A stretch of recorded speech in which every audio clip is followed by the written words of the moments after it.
Dr. Paul Afrooz, plastic surgeon, specializes in this beautiful thing. He makes people more beautiful, the face, the first thing we all look at. So yeah, super excited to have you here today. I was excited on the phone that to get this opportunity. So it's been great to connect. I'm excited to be here with you. Thank you for making the time, and this is going to be fun. Yeah. So my talking is a little bit interesting lately. I've had to revisit some orthodontic work.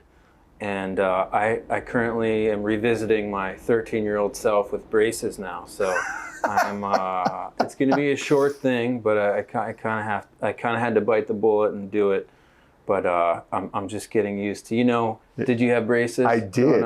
I did. Yeah, the first month is you really got to get used to it. So it's an intrusion on the way you talk. Yeah. It's like painful because things are shifting. I remember my favorite thing, getting them off. But it's a good investment, and if there's a reason, I'm sure. Yeah. Just having some wearing out of my incisors, my bite. So for the longevity of my oral health and my teeth, this was the right thing to do. So longevity is probably something we're gonna end up talking. I was just about to say, did you want to talk a little bit about longevity, and maybe from your standpoint, because I think it's a little different than the buzzes out there. I was just talking to Rob before we started a little bit. There's kind of, it's not a war, but it's a war. There's a little bit. There's people yelling from the top of the mountains that don't have an incredible background in science and stuff of that nature. And then there's some physicians also going this route. So I'd love to hear your thoughts on it and what you're thinking. Yeah, well, things are changing so much in medicine recently. And, your wife, Dr. Jen Miranda, is someone that I put a lot of my trust in for longevity and what it takes to live a healthy life and ensure that I'm feeling well. I'm feeling as optimal as I can be at my current age, and just really optimizing my chances for success for the next 30 to 40 years, God willing. So, it's what we do now.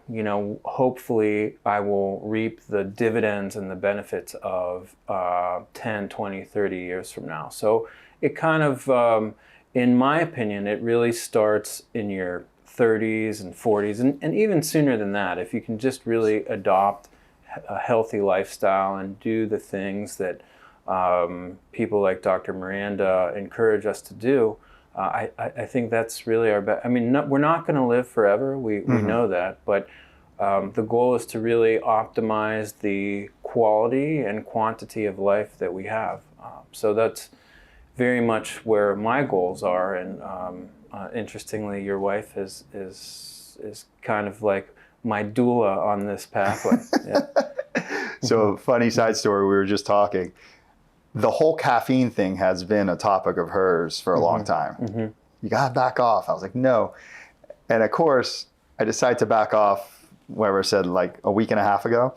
But about 2 to 3 weeks ago, I can't remember exact words, you can ask her, but it was something to the effect of, you need to get off the caffeine and we need to get you sleep, something. And I was like, well, that's not going to happen. An intervention. I was like, that's not happening. I'm drinking my coffee. And then 2 weeks later, I was like, fine. But it's been years in the making. It's probably one of the last things that I was holding on to for a really long time. But I'm totally into everything else. And I thought I could, that was part of the reason I backed off the caffeine. I thought I could kind of go around it and keep it. And that just wasn't working anymore for me. Now that I'm in my 40s. So I think that it's going to be super fascinating. I know she's constantly looking into stuff over the next, every year I think is going to get more interesting. And then probably in the next 3 to 5 years is going to get really interesting, within 10 for sure, of the things we're able to do, see more data points on some of the things we're trying out.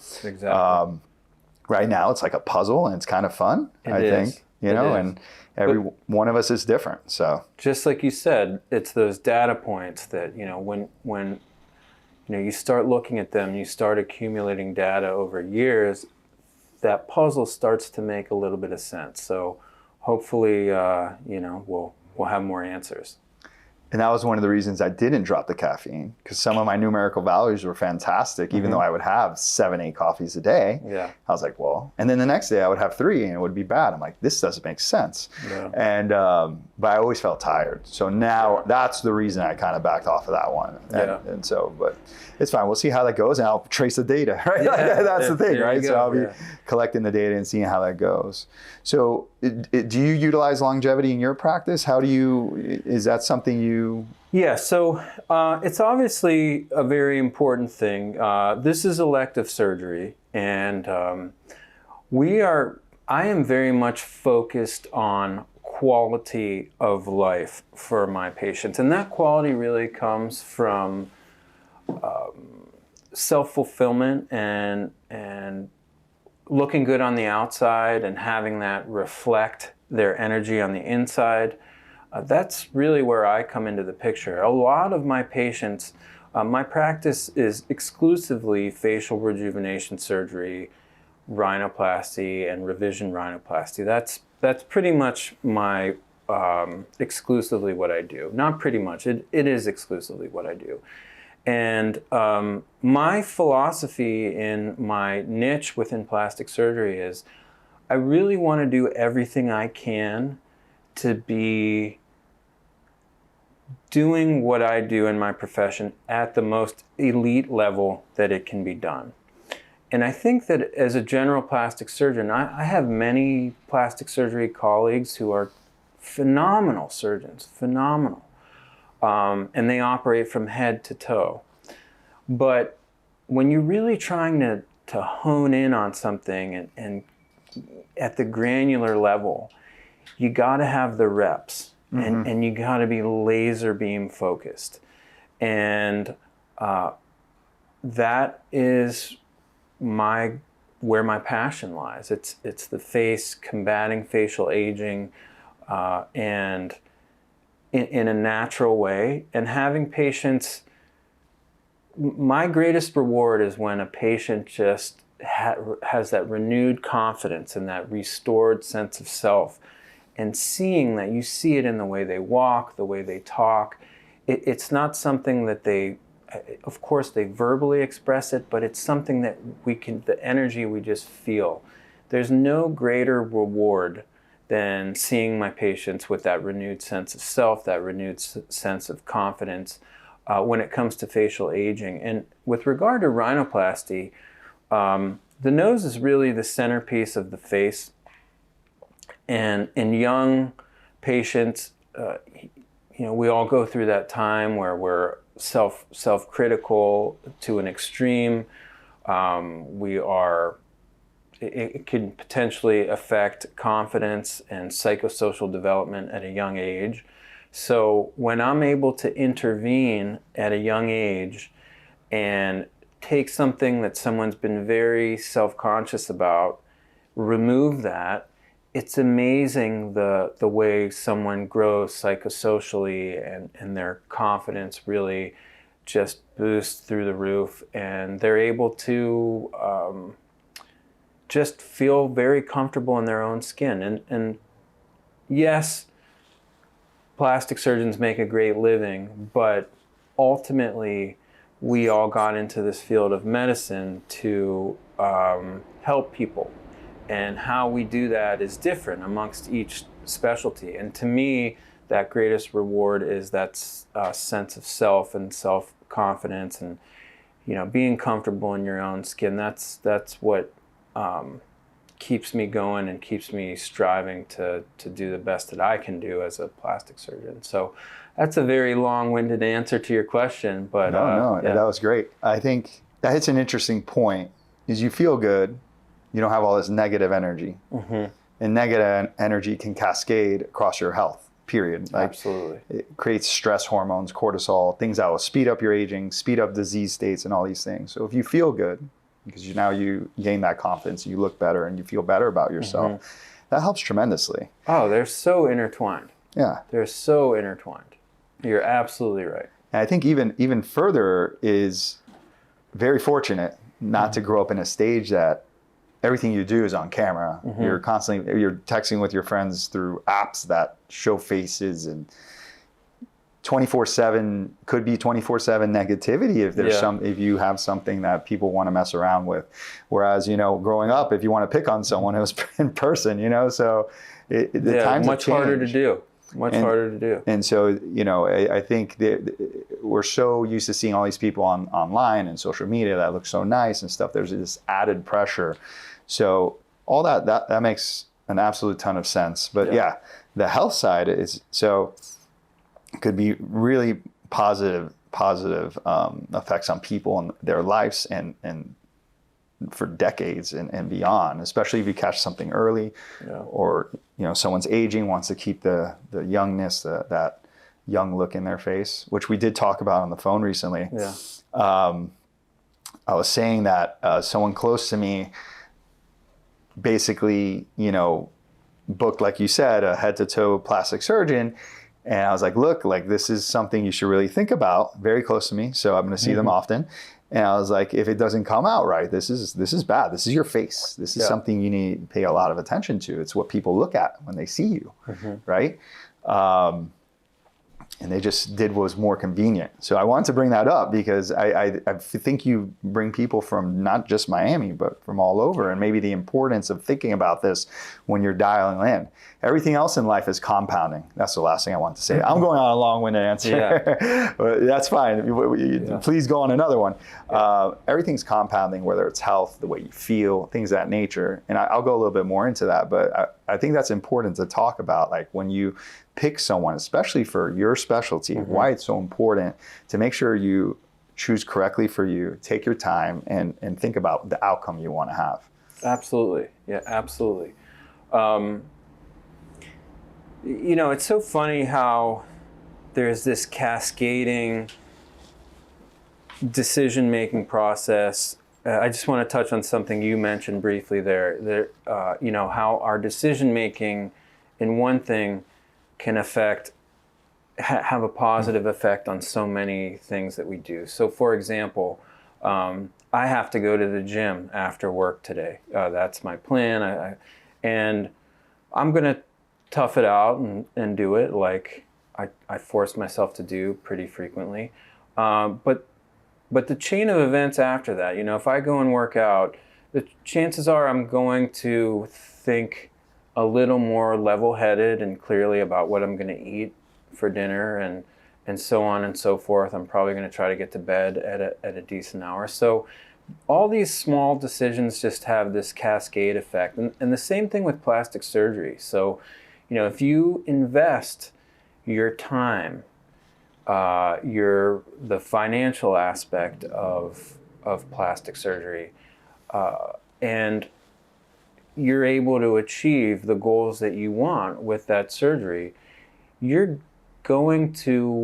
chances are you're going to want to protect that investment. So you're going to limit your sun exposure. You're going to eat better. You're going to work out. So it's those small decisions that the cumulative effect of which can really have a positive impact on our lives.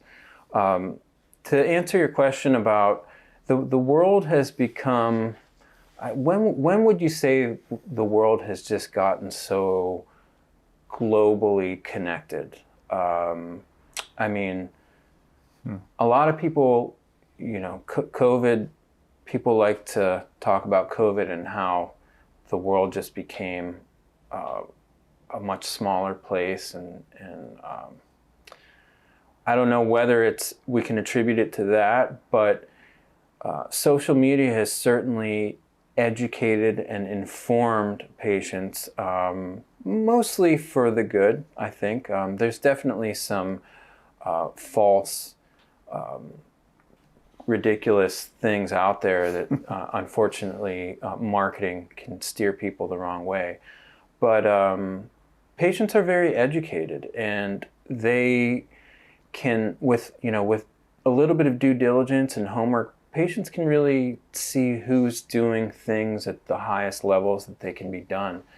And they want to make that investment in finding the people who do things at the most elite level.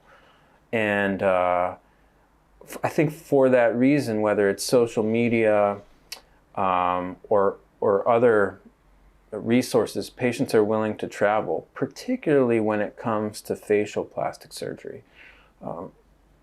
This is a very nuanced, very, very detailed area of our bodies that we communicate with, and it's our window to the world.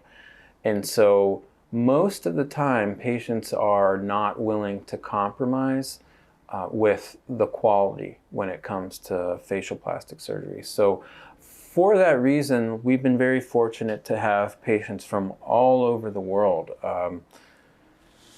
We've had patients from as far as Africa and Israel.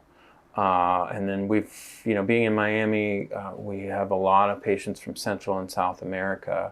So it's really just humbling, and it's an honor to be someone who's sought after for these things. So, and with our experience and efforts, we're committed to being a very concierge practice to cater to very discerning and demanding patients. And through that experience, we really know how to take care of patients who are coming from a long way for their surgery. And incidentally, Pure and Dr. Miranda and the practice of Pure has been a big piece of that concierge care of our patients. So, yeah. Thank you for that as well. Of course. Yeah. Thank you. Dustin's probably not going to talk too much about it, but I want to be the one to mention it. Ultimately, we want patients to have a beautiful result, and the result that that exceeds expectations.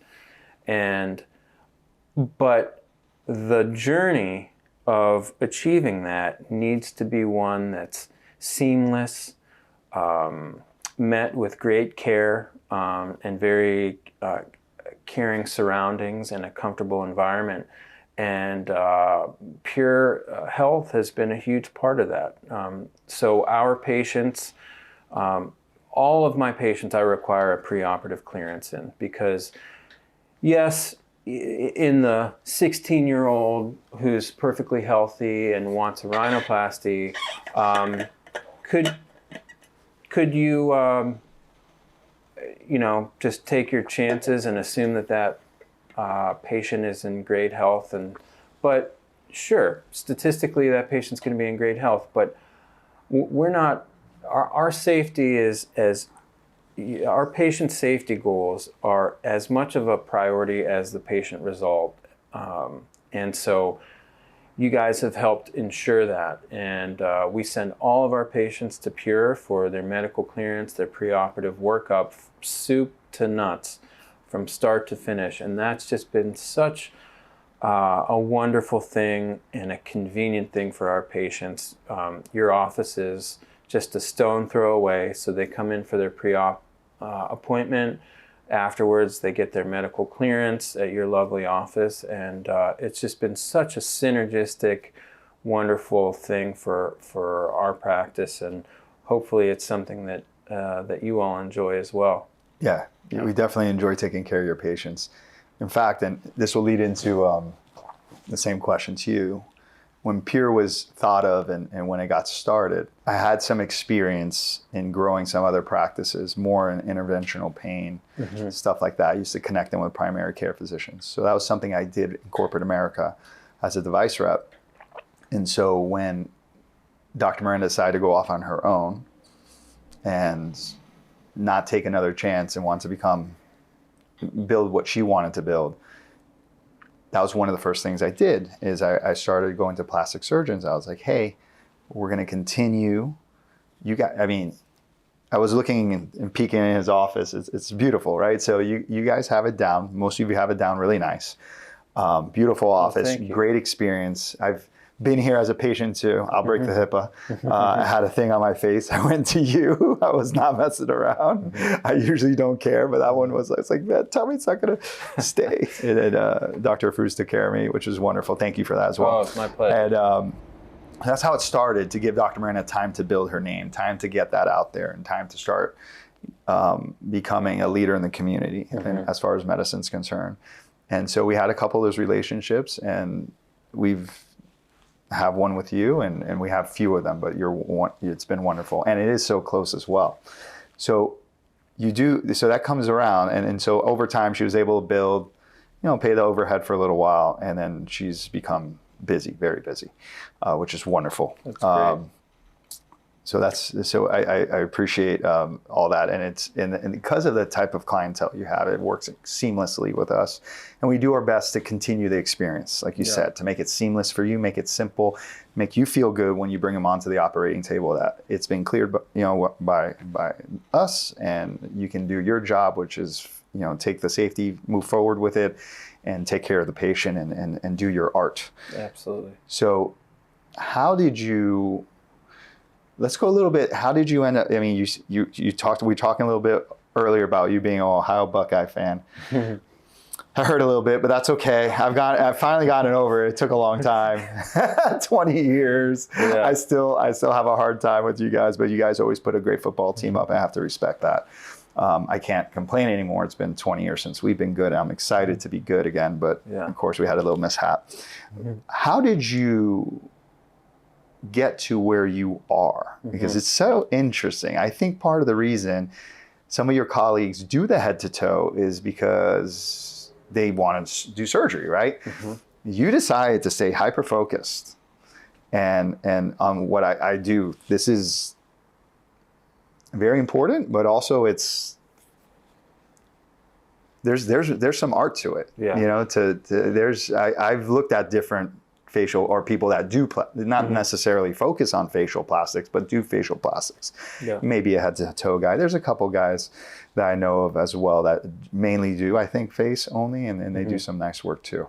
But my point is that there's not, I've seen the difference in what some of the stuff you've done versus some of the stuff there.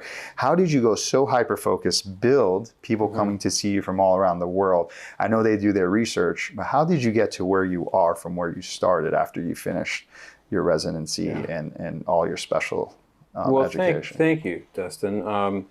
And thank you for that question.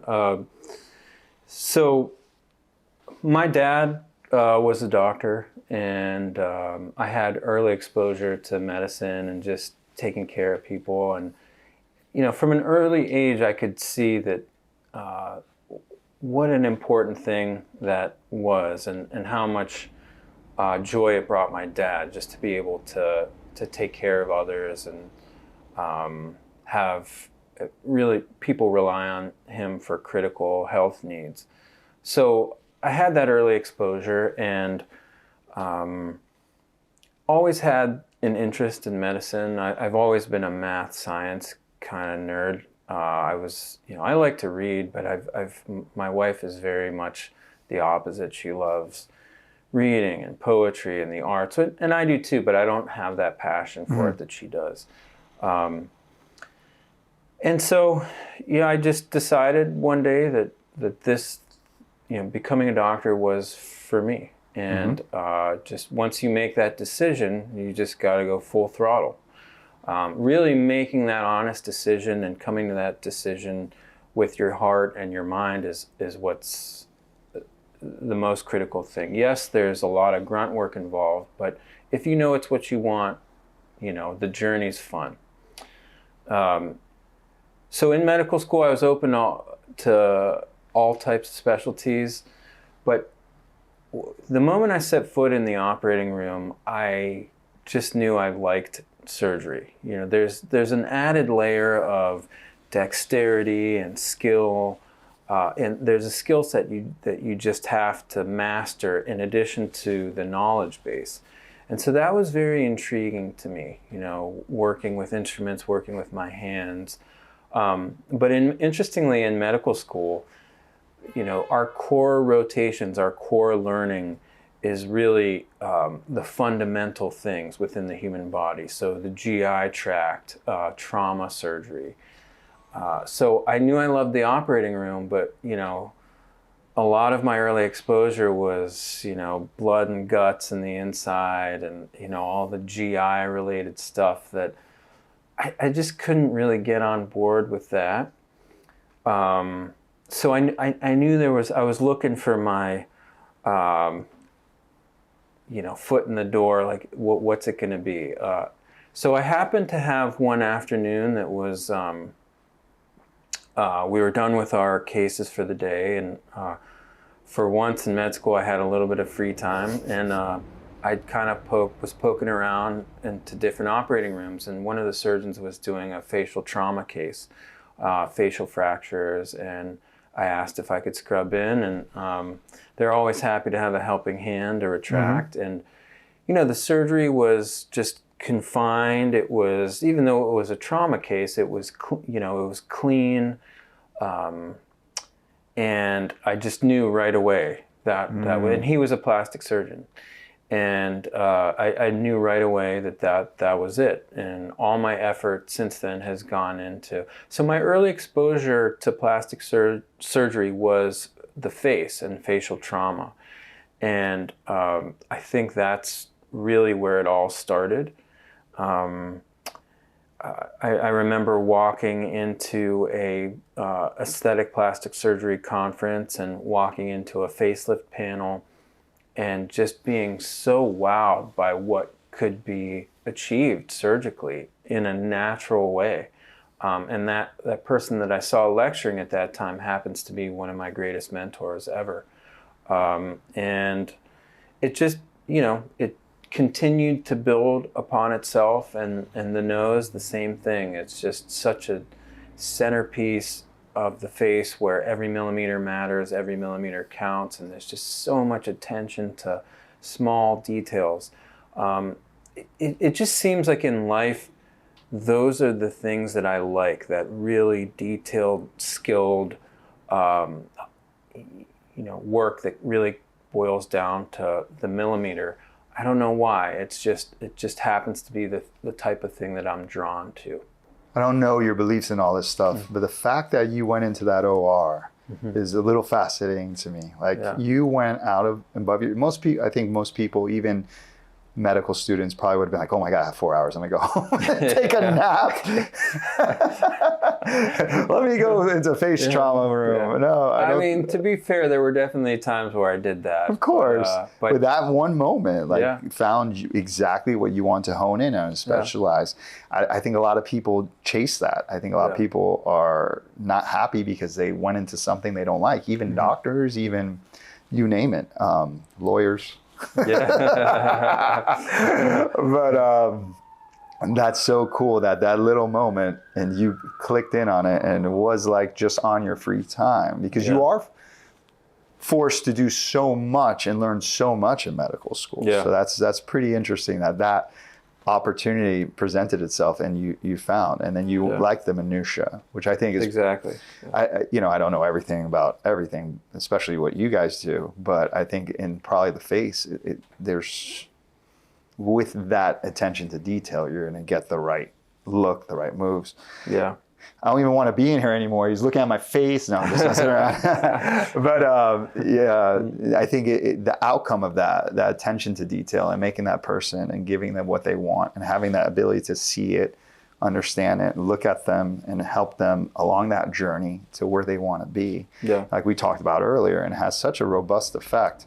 No matter where you are in your life, whether you're married, single, or under 18 and have a complex with the way your nose looks, I can just see the way that would just continue to spread, like in a very positive way for you, your family, your siblings, whatever it may be. But that's so interesting that little window allowed that to happen.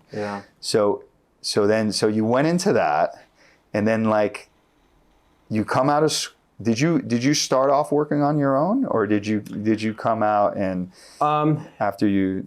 So I did my plastic surgery residency at the University of Pittsburgh Medical Center, which I will,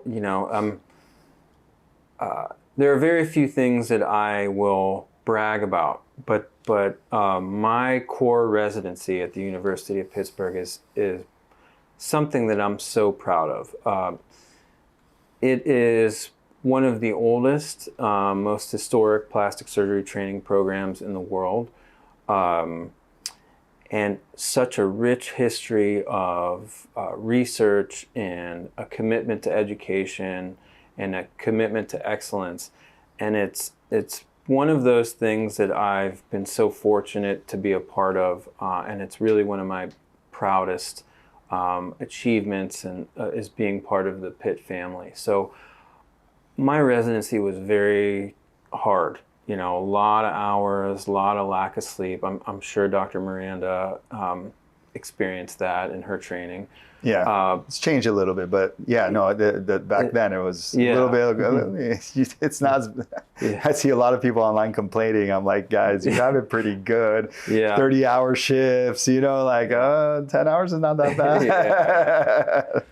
But as you know, it was grueling at times. But I wouldn't have it any other way. Looking back on it, I learned so much, and just I could feel the growth from day to day, and my ability to take care of patients, and to develop as a surgeon, and to do it in an environment that just demanded excellence every single day. It was a privilege to be there, and I just, as hard as it was probably some of the greatest years of my life. So that residency was 7 years, combined with a little bit of research. And I met my wife in Pittsburgh. I knew I wanted to pursue fellowship training in aesthetic surgery of the face. And I was able to do that in Dallas, Texas. And so we were in Dallas, Texas for a year. And, midway through that year, you start to worry. Things become very real. Like, what are we going to do next year? The time has come where you no longer have the insulated training environment where where you have to be tomorrow from, everything's sort of mapped out for you. So we started, bouncing ideas off of one another, and thinking about where we wanted to live and work and raise a family.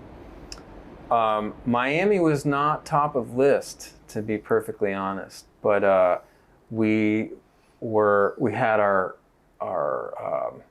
minds and hearts set on New York City, and this was all pre-COVID, and I have my New York license, which I maintain, and my wife took the California bar exam, and we were planning our trips there to look for places to live. And then I got a call, essentially a recruiting call from a very well-known plastic surgeon in Miami. And I remember telling my wife about the call, and she started crying because she was dead set on New York, and why am I entertaining the idea of Miami?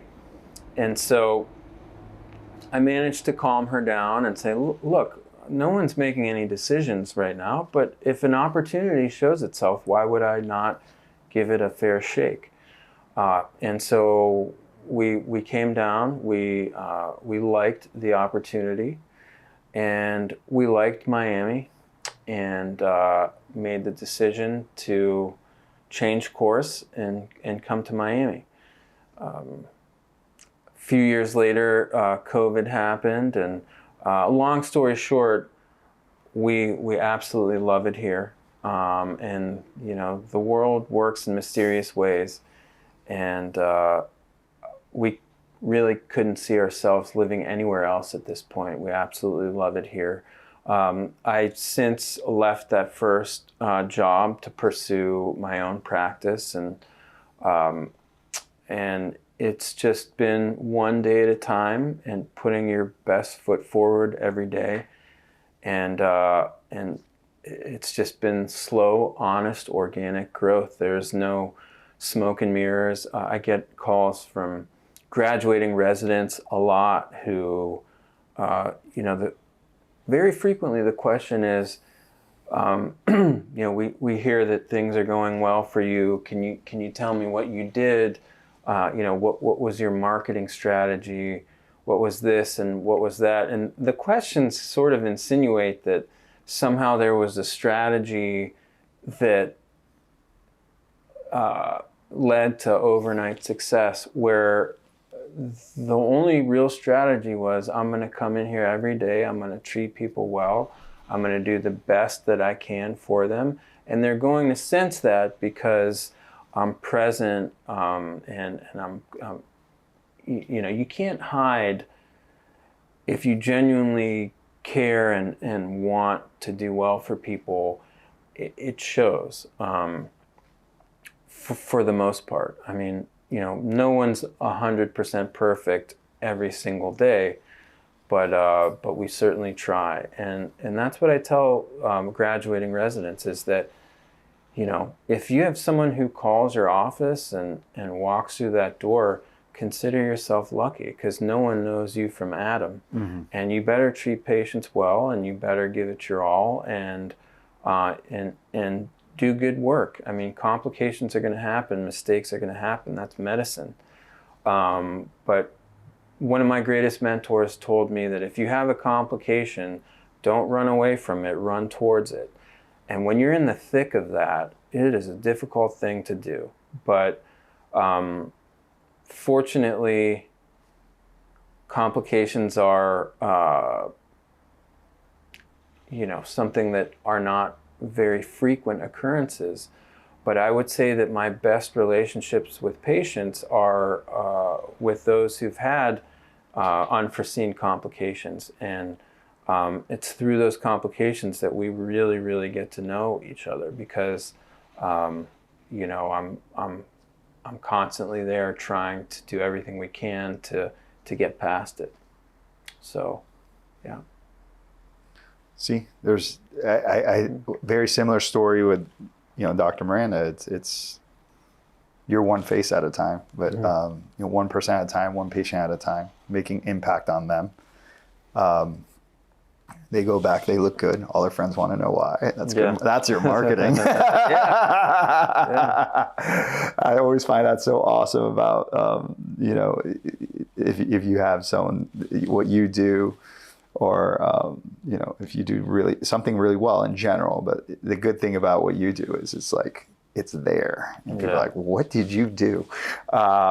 Whereas, it's a little, I didn't die. That's good. Internal medicine's a little different, but also very important. Super important. Super important. It's really interesting. We'll talk offline. I won't take of any time doing that, but it's interesting how people don't always care about their health. Or there's a couple people in mind that had, they came in for their first time meeting, Dr. Miranda, and it's like, rush to the hospital. We need to get you in. You're about to have a heart attack. And a few years later, they're like, I'm great. And I'm like, I'm not going to renew. I'm like, all right. I was like, okay.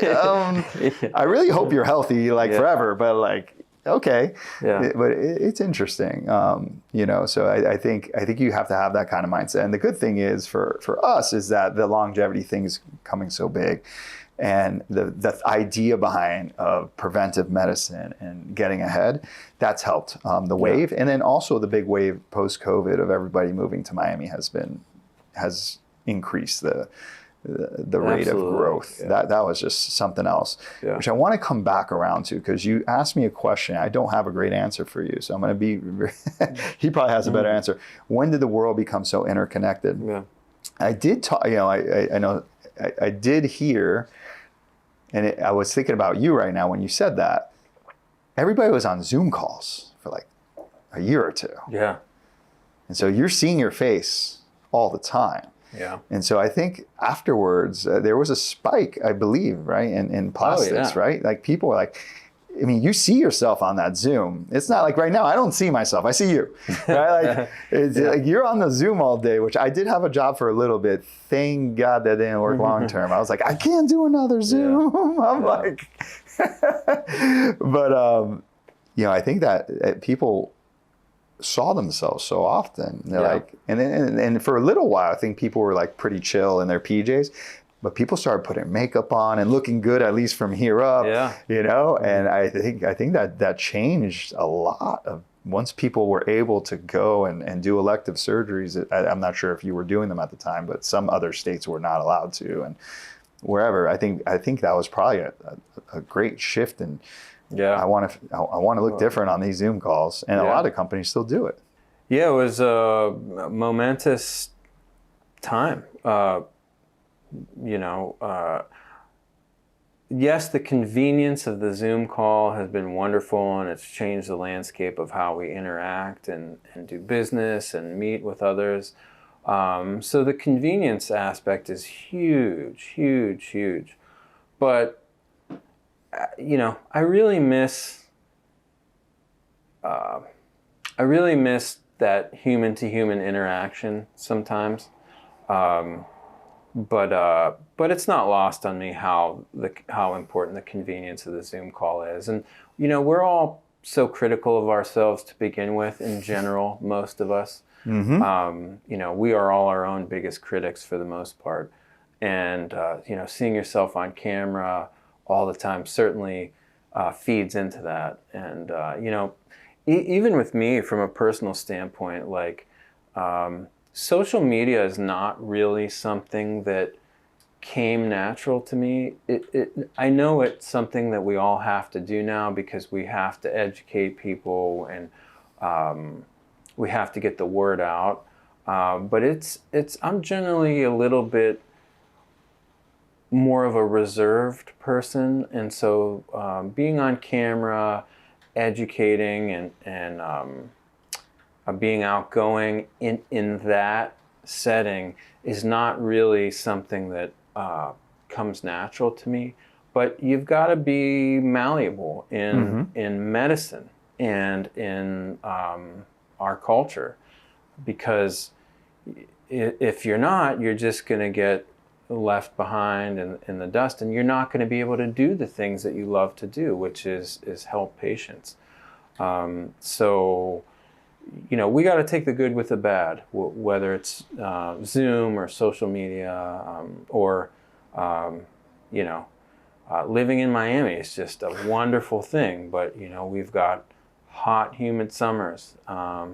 When the weather's beautiful, we got a lot of traffic to fight through. But you got to take the good with the bad. 100%. Totally understand. We've gone same thing. We finally, you know, started doing the social media thing not too long ago. I avoided this for a while. You can ask that guy. I was like, dude, I don't like being on camera. I like talking to people. Me too. You know, that's great. I think we're very much, we're very similar in that regard. Yeah, I get like, I think that's going to be my caffeination replacement. There you go. Yeah. Just need to talk to good people. But yeah, no, I totally get it. How you doing with the caffeine withdrawal? The withdrawal was fine. The want to grab a caffeine like today. Yeah. After I told the doc here I kicked a lizard in the head at 4 o'clock in the morning from a dream. Trying to attack me and whoever else was with me. And I was like, whoa, woke up. I was like, I'm going back to bed. No, that didn't happen. It's funny because its head looked like the lizard, one of these things from a movie, a kid's movie. So it was like pretty real. Yeah. The withdrawal's been okay because it's interesting. I'll go on like a vacation and I'll cut it back. But here I feel like I can't slow down. Yeah. And so it's more of like a habitual thing. Yeah. Or I'll meet you for coffee. You know, I just I love the taste. I love the smell. It's one of the places, I like dessert too, don't get me wrong, but I love my little Cuban coffee. I just do. It's my guilty pleasure. I'll eat healthy all day and I'll have like, you know, Cuban, I used to have a lot more, but I have my one quart. After this, I will go have my one Cuban coffee. And I think I could probably cut it out. Like yesterday, they didn't do a great job making it. This is where I got pretty wild too. Yeah, you know how you want it. It wasn't that good. I had a little bit and I threw it out. Yeah. And then I stopped and got a decaf that was okay, just to like I need more of the taste. I barely had any. So the withdrawal's been fine. That's great. It's I like want to chase the energy kind of thing. And so, you know, it's been okay. You know, and it's funny, a couple of weeks ago, my mom's like, oh, she sent me something. I was like, and I know a little bit about honey. And I like it, you know, I love honey. And I just had a little scoop of honey. Yeah. You know, and that sometimes helps. I started doing that before I cut down the caffeine, but the withdrawal part's been good. It's just the want to grab it. I have a little wine usually on the weekends. Sometimes that'll affect my data. Yeah. I'm like self-negotiating to be honest. It's like I'm wondering if certain wines affect me differently. Yeah. And you know, ones with more additives, stuff like that. But I haven't been able to pinpoint it. Yeah. And maybe I should just like map it out, like almost like my own little data set. Yeah. But I do enjoy the wine. I don't drink too much liquor anymore. But so that would also, now I wake up tired the next day and I want more caffeine. So it's become more of a habit thing. Got it. He knows I would be sitting in the car waiting for my energy drink to kick in before I would go to work out. And half the time it wouldn't kick in, so I'd grab more. And so now I try to get up and go. Like I was saying before we walked in, I wish I woke up so abruptly today. I should have just came straight to the gym. Even though it was like 4:15 in the morning, I should have gotten here at 4:30. I would have cranked it out, no problem, probably not need an ounce of caffeine. Yeah. By the time I got moving, I still came early. I was here at 5:30. But by the time I got moving, I kind of started coming off of that a little bit, that like huge spike. Yeah. So it's okay, you know, but it's been fine. Isn't it amazing how, like, a lot of my OR staff, who are wonderful, but they're in their mid to late 20s and early 30s, and the amount of caffeine consumption is crazy. Like some of these drinks are, you know, 200 to 300 milligrams of caffeine in a can this big, and we have people drinking 2 of those before 10 a.m. Like, yeah. Dustin's like guilty, but 10 days ago I was doing that. Yeah, but like, you know, we're seasoned. You know, we've been around for 4 decades, and you know, we worked ourselves up to that. But you know, requiring that much caffeine in your 20s before 10 a.m. I don't know. I think it's pretty obvious that can't be a good thing. Yeah, I don't think it's going to be a good thing. Yeah. I think maybe I get away with it a little bit because I exercise so much. Mm-hmm.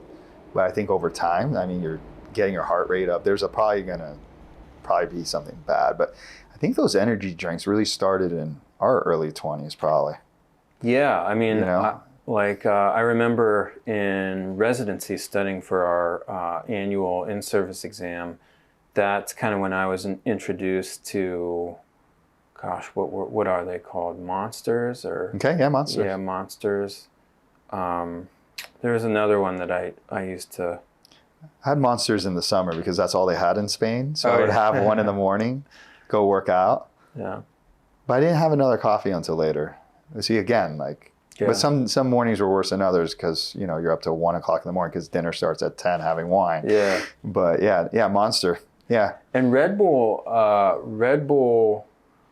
came out when I was in college, and I remember, you know, for years later, it was, you know, everyone was drinking Red Bull vodkas. Mm-hmm. I did that too. Yeah. I've been in Miami a long time, man. Yeah. I was a Red Bull rep for my college. Oh, wow. Like, gave me a Red Bull fridge, awesome. Free Red Bull.